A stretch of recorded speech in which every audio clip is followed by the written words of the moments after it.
ಇಂದೇ ಡೌನ್ಲೋಡ್ ಮಾಡಿ ಮತ್ತು ನಿಮ್ಮ ನೆಚ್ಚಿನ ಶೋಗಳನ್ನು ಆನಂದಿಸಿ.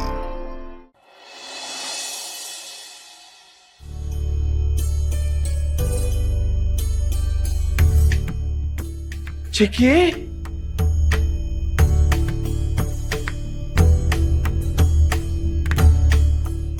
ಹೇಗ್ ಕಾಣ್ತಾ ಇದ್ದೀನಿ?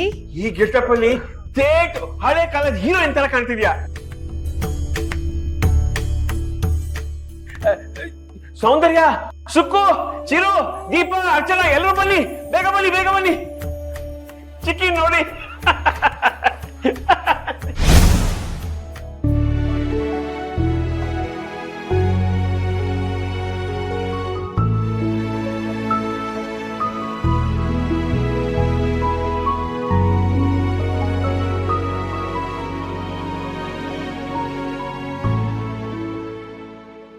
ಏನಿದು, ನೀವು ಈ ಗೆಟಪಲ್ಲಿ ಇದ್ದೀರಾ ಅಂದ್ರೆ ನನಗೆ ನಂಬಕ್ಕೆ ಆಗ್ತಿಲ್ಲ.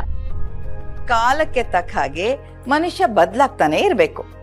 ಎಷ್ಟ್ ದಿನ ಅಂತ ಬೇರೆಯವ್ರಿಗೋಸ್ಕರ ಮಾಡರ್ನ್ ಆಗಿರೋದಕ್ಕೆ ಸಾಧ್ಯ?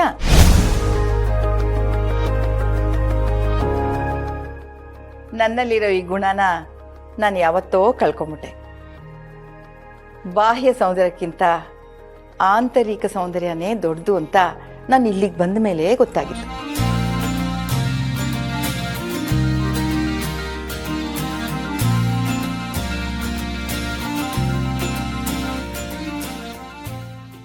ಅತ್ತೆ, ನೀವು ಈ ತರ ಬದಲಾಗೋದಕ್ಕೆ ಅದ್ಯಾರು ಮೋಡಿ ಮಾಡಿದ್ದು? ಅದನ್ನ ಕೇಳೋ ಅವಶ್ಯಕತೆ ನಿನಗಿಲ್ಲ, ಅದನ್ನ ಹೇಳೋ ಅನಿವಾರ್ಯ ನನಗೂ ಇಲ್ಲ.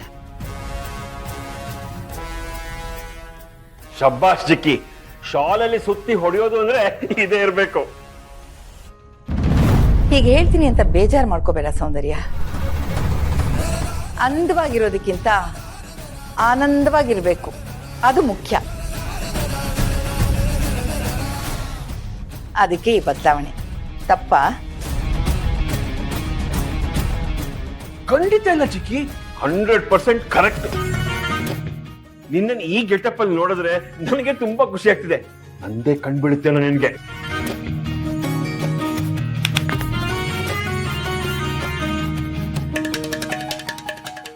ಯಾರು ಏನಾದ್ರೂ ಹೇಳಿ, ನಿಮ್ಮನ್ನ ಈ ತರ ನೋಡ್ತಿರೋದು ನನಗಂತೂ ಇಷ್ಟ ಆಗ್ತಿಲ್ಲ. ಹೀಗೆ ಹೇಳ್ತೀನಿ ಅಂತ ಬೇಜಾರು ಮಾಡ್ಕೋಬೇಡ ಸೌಂದರ್ಯ. ಬೇರೆಯವ್ರಿಗೋಸ್ಕರ ನಮ್ತನನ ನಾವು ಯಾವತ್ತೂ ಬಿಟ್ಕೊಡ್ಬಾರ್ದು.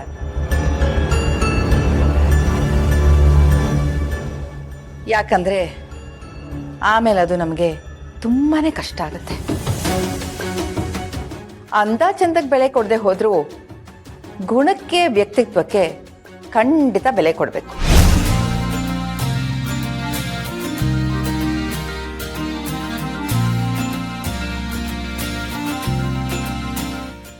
ಎಲ್ರಿಗೂ ಒಂದು ಕಿವಿ ಮಾತು ಹೇಳ್ತೀನಿ, ಕೇಳಿಸ್ಕೊಳ್ಳಿ.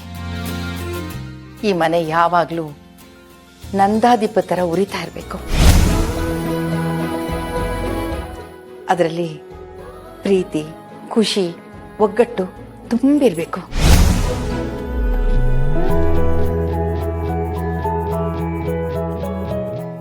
ಅಸೂಯೆ, ಅಸಹ್ಯ ಬದಲು ಅನುಕಂಪ ಇರಬೇಕು.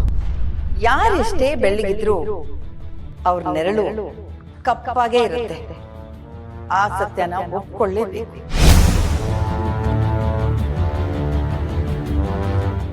ಈ ಮನೇಲಿ ಯಾರ ಮಧ್ಯನೂ ಭೇದ ಭಾವ ಬರಬಾರ್ದು. ನಾವೆಲ್ಲ ಒಂದೇ ಅನ್ನೋ ಭಾವನೆಯಲ್ಲಿ ಎಲ್ಲರೂ ಬದುಕಬೇಕು.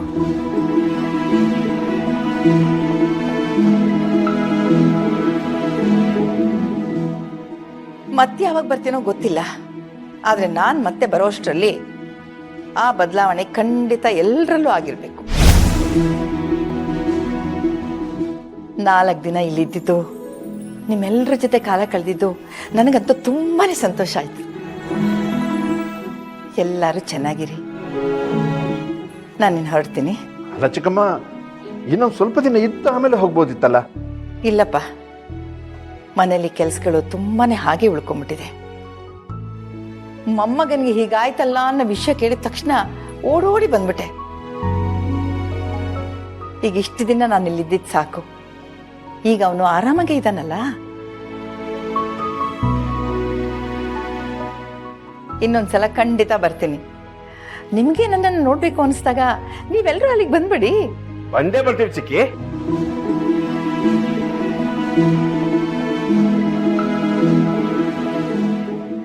ಸೌಂದರ್ಯ ಬರ್ಲೇನಮ್ಮ? ಸರಿ. ಮೈ ಡಿಯರ್ ಮೊಮ್ಮಗನೇ, ಹೋಗಿ ಬರ್ತೀನಿ. ಹುಷಾರ್ Gauri. Okay, take care. Deepa, ಹೋಗಿ ಬರ್ತೀನಮ್ಮ. ಆಶೀರ್ವಾದ ಮಾಡಿ ಅಜ್ಜಿ. ಚಿಕ್ಕಿ, ದೀಪ ಏನ್ ಅಜ್ಜಿನ ಕತ್ತಿದ್ದು ಸುಮ್ಮನೆ ಇದೆಯಲ್ಲ? ನಾನು ಯಾಕೋ ಸುಮ್ಮನೆ ಇರಲಿ, ನಾನು ಹ್ಯಾಪಿ ಆಗಿದ್ದೀನಿ. ನಾವು ಹೇಗಿದ್ದೀವೋ ಹಾಗೆ ನಮ್ಮನ್ನ ನಾವು ಅಕ್ಸೆಪ್ಟ್ ಮಾಡ್ಕೋಬೇಕು. ಅರ್ಥ ಆಯ್ತಾ?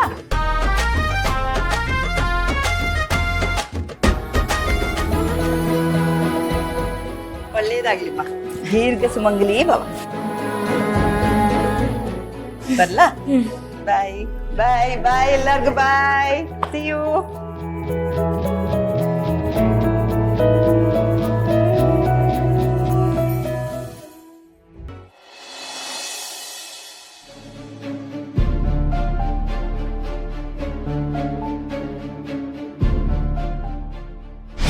ನಿಮ್ಮ ಹತ್ರ ಮಾತಾಡೋದಕ್ಕೆ ಟೈಮ್ ಇಲ್ಲ.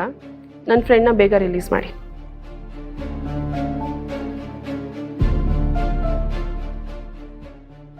ದೀಪ ಮಾವ, ಕೂತ್ಕೊಮ್ಮ, ಪರವಾಗಿಲ್ಲ. ಪರವಾಗಿಲ್ಲ ಮಾವ, ಹೇಳಿ. ಏನಮ್ಮ ತುಂಬಾ ಗಾಢವಾಗಿ ಯೋಚನೆ ಮಾಡ್ತಾ ಇದ್ದೆ? ಮಾವ, ಮೊನ್ನೆ ನಾನು ಅರೆಸ್ಟ್ ಆಗಿದ್ದಾಗ ನೀವು ನಂಗೆ ಸಹಾಯ ಮಾಡಿರಲಿಲ್ಲ ಅಂದರೆ ತುಂಬ ಕಷ್ಟ ಆಗ್ತಿತ್ತು. ಇರಲಿ ಬಿಡಮ್ಮ, ಮಾವನಾಗಿ ಅದು ನನ್ನ ಕರ್ತವ್ಯ. ಅದು ಸರಿ, ನಿನ್ನನ್ನು ಅರೆಸ್ಟ್ ಮಾಡುವಂಥದ್ದು ಏನಾಗಿತ್ತಮ್ಮ? ನಮ್ಮ ಮನೆಯಲ್ಲಿ ನಿನ್ನ ಕಣ್ಮುಂದೆನೇ ಲಕ್ಷಾಂತರ ರೂಪಾಯಿ ಇಟ್ಟಿದ್ರು, ಆ ಕಡೆ ಕಣ್ಣಾಡಿಸಿದವಳ ಮೇಲೆ ಕಳ್ಳತನದ ಆರೋಪನ. ಯಾರಮ್ಮ ಈ ಕೆಲಸ ಮಾಡಿರೋದು? ಅಕ್ಕನೇ ದುಡ್ಡು ತಗೊಂಡು ನನ್ನನ್ನು ಅರೆಸ್ಟ್ ಮಾಡೋ ಹಾಗೆ ಮಾಡಿದ್ರು ಅಂತ ಹೇಳಿದ್ರೆ ಅಕ್ಕನ ಇವತ್ತೇ ಕೆಲಸದಿಂದ ತೆಗ್ದಾಕ್ತಾರೆ. ದೀಪ, ಯಾರಮ್ಮ ನಿನ್ನ ಮೇಲೆ ಆರೋಪ ಹೊರಿಸಿದ್ದು? ಏನಿಲ್ಲ ಮಾವ, ಚಿರು ಅವರು ಕ್ಲೈಂಟಿಗೆ ದುಡ್ಡು ಕೊಡಿ ಅಂತ ಹೇಳಿದ್ರು. ಆ ದುಡ್ಡು ನನ್ನ ಹತ್ರ ಇತ್ತು. ಆದರೆ ಅದು ಹೆಂಗೆ ಮಿಸ್ ಆಯಿತು ಅಂತ ನಂಗೆ ಗೊತ್ತಾಗಲಿಲ್ಲ. ಅದು ನನ್ನದೇ ಜವಾಬ್ದಾರಿ ಇದ್ದಿದ್ದರಿಂದ ನನ್ನನ್ನು ಅರೆಸ್ಟ್ ಮಾಡಿದ್ರು. ಸರಿ ಸರಿ, ಏನೋ ಆಗಿದ್ದಾಗೋಯ್ತು. ಚಿರುಗೆ ಗೊತ್ತಾಗದೇ ಇರೋ ಹಾಗೆ ಇದನ್ನು ಮೇಂಟೈನ್ ಮಾಡಮ್ಮ. ಸರಿ ಮಾವ. ದೀಪ ಆಗಿ ನೀನು ಇಲ್ಲೇನೇ ಕಷ್ಟಪಟ್ಟರು ನಾವೆಲ್ಲರೂ ನಿನ್ನ ಸಹಾಯಕ್ಕೆ ಇರ್ತೀವಿ. ಆದರೆ ದಿಶಾ ಆಗಿ ಆಫೀಸಲ್ಲಿ ಏನು ನಡೆಯುತ್ತೆ ಅಂತ ನೀನು ಹೇಳಿದ್ರೆ ಮಾತ್ರ ನಮಗೆ ಗೊತ್ತಾಗುತ್ತೆ. ದಿಶಾ ಅವರೇ,